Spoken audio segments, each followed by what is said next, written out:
Hi friends, இப்போ தமிழ் இலக்கணத்தை நம்ம என்ன பார்க்க போகிறோம்னா நிறுத்த குறிகள் பார்க்குறோம்.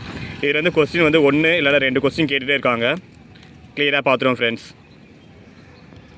தமிழில் நிறுத்த குறிகளை முதலில் இடமறிந்து பயன்படுத்துவர் யாருன்னா ஆறுமுக நாவலர்.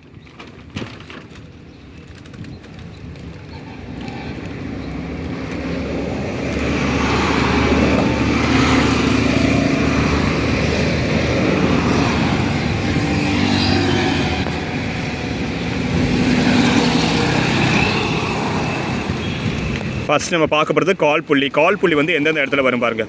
முகவரியை எழுதும் போது ஃபஸ்ட் பாயிண்ட். நெக்ஸ்ட்டு பட்டங்களை குறிக்கும் சுருக்க குறியீடுகளுக்கு இடையில். தலைப்பு எழுத்தை பெயருக்கு பின்னால் பயன்படுத்தும் போது. தேதியை மாதத்தை வந்து குறிப்பிடும் பொழுது.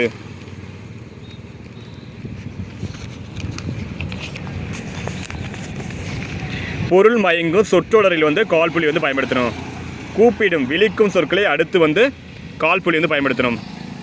பொருட்களை வரிசையாக குறிப்பிடும் போது இந்த கால் புள்ளி வந்து பயன்படுத்தணும்.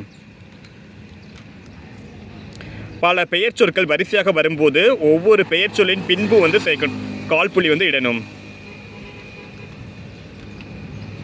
2 பெயர் சொற்களாக வரும்போது நீண்ட வாக்கியத்தில் வினையெச்சத்தின் முடிவில் வந்து சேர்க்கணும்.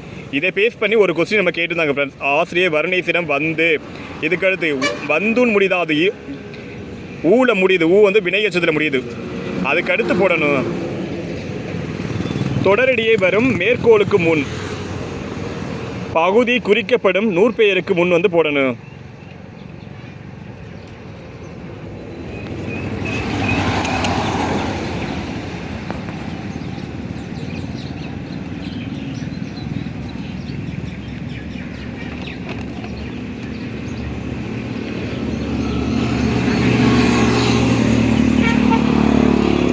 ஆனாலுக்கு அடுத்து வருது, இருந்தாலும் அதுக்கடுத்து வருது.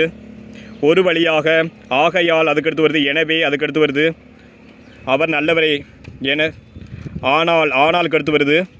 கடிதத்தில் விழிக்கும் சொல் அல்லது தொடர் முடிக்கும் சொல் அல்லது தொடர் ஆகியவற்றை அடுத்து வந்து வரும். ஒரே எழுவாயை கொண்டு அடுக்கி வரும் பயனிலைகளை அடுத்து வந்து வரும்.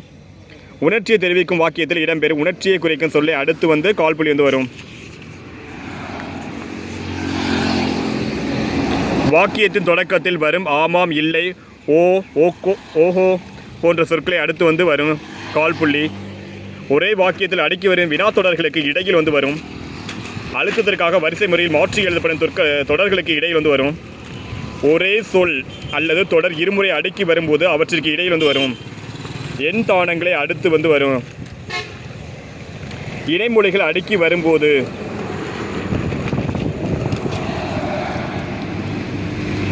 விடையளிக்கும் போது விடையின் ஒரு பகுதியாக வரும்.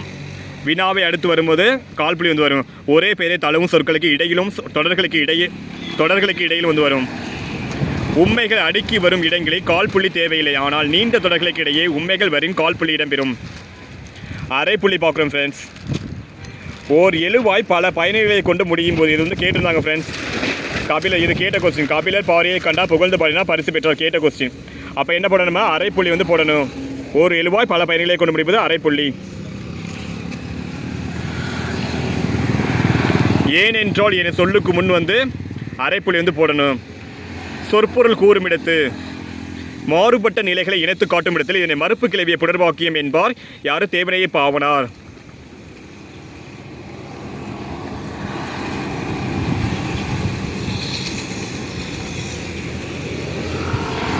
ஒப்புமைப்படுத்தல் வந்து இணைத்து காட்டும் பொழுது இதனை கூட்டு கிளவிய புனர்வாக்கியம் என்பார். தேவனையே போனா. இது கேட்ட கொஸ்டின் ஃப்ரெண்ட்ஸ். கூட்டு கிளவிய புனர்வாக்கியம்னா ஒப்புமைப்படுத்தலை.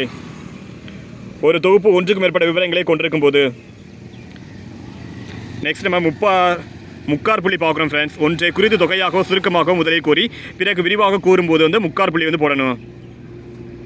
ஒருவர் அல்லது, இது கேட்ட ஒருவர் அல்லது நூல் கூறும் கூற்றை விளக்க முடியாது, இது கேட்ட கொஸ்டின் ஃப்ரெண்ட்ஸ். அந்த முக்கார் புள்ளி வந்து போடணும்.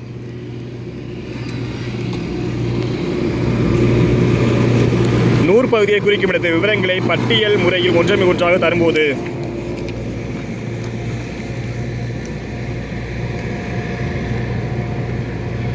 உள்தலைப்பு அமைந்திருக்கும் போது. அப்படியே நான் காட்டிகிட்டே வரேன் ஃப்ரெண்ட்ஸ், பார்த்துருங்க.